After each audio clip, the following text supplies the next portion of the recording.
Shalom buat Bapak, Ibu, teman-teman, dan saudara-saudara terkasih di dalam nama Tuhan Yesus. Di sini kami akan membuat video tentang pertanyaan-pertanyaan yang ada di dalam buku Katekismus. Yang pertama itu kami memperkenalkan diri. Perkenalkan, nama saya Ririn Amelia Huta Galung, semester 2 Prodi PAK. Dan nama saya Susianti Marbun, semester 2 Prodi PAK. Kami adalah mahasiswa STT STAR. Di sini kami akan menampilkan beberapa soal tanya jawab terkait dengan katekismus. Soal yang pertama, siapa Tuhan kita? Tuhan kita adalah Allah Tritunggal, Bapa, Putra, dan Roh Kudus. Dalam ajaran Kristen, Allah Tritunggal adalah konsep bahwa Allah adalah satu dalam esensinya. Tetapi mereka berbeda sebagai pribadi. Mereka adalah satu dalam keilahian. Tritunggal ini adalah inti dari iman Kristen, di mana setiap pribadi memiliki peran yang unik tetapi bersama-sama bekerja dalam kesatuan untuk menyelamatkan umat manusia. Pertanyaan yang kedua, apa yang dimaksud dengan iman? Iman dalam ajaran Kristen adalah suatu sikap mempercayai dan menerima kebenaran yang disampaikan oleh Allah.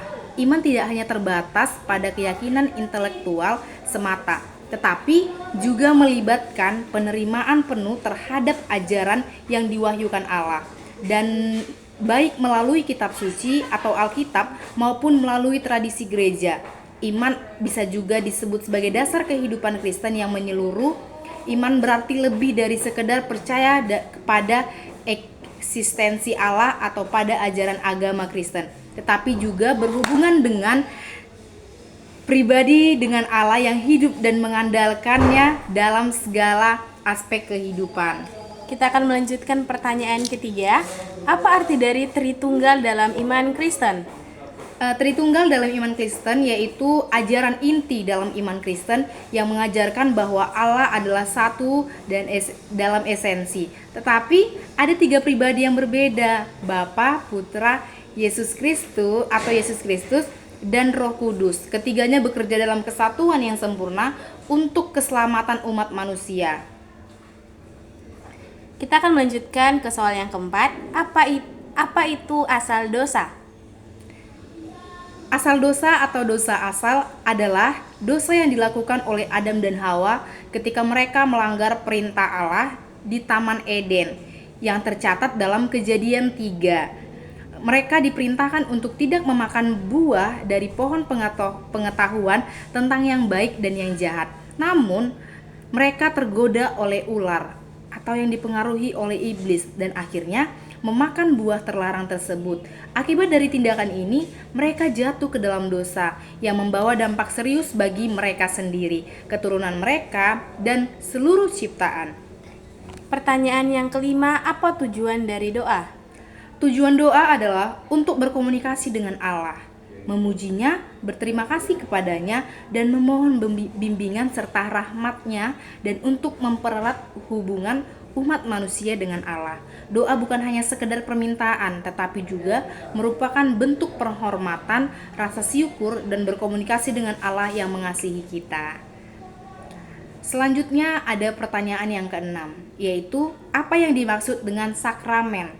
Sakramen adalah tanda yang tampak disinstruksikan oleh Kristus dan yang membawa rahmat Allah. Sakramen menghubungkan dunia yang tampak dan yang tak tampak, dunia fiksi dan dunia rohani. Melalui sakramen, orang Kristen mengalami kehadiran Allah dan menerima kuasa ilahi yang mendalam.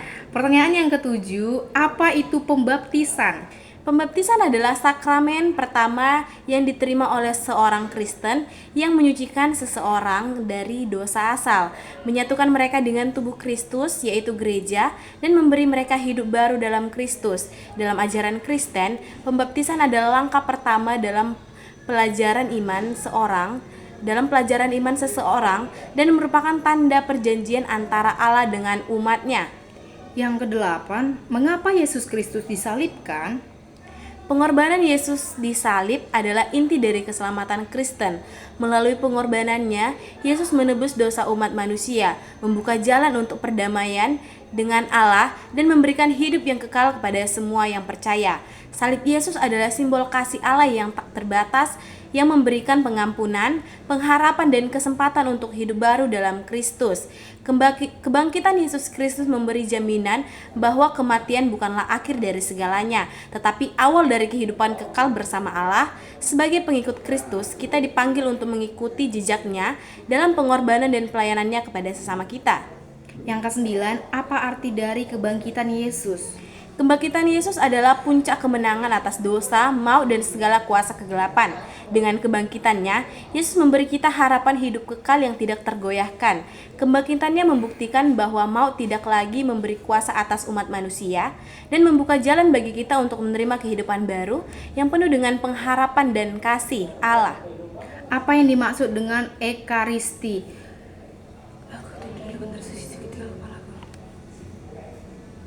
Apa yang dimaksud dengan Ekaristi? Ekaristi adalah penyembahan Kristus atas dirinya bagi umat manusia.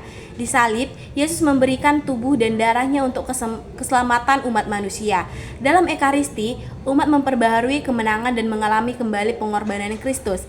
Ekaristi adalah perayaan misteri keselamatan yang sempurna yang mengingatkan kita akan pengorbanan Kristus di kayu salib.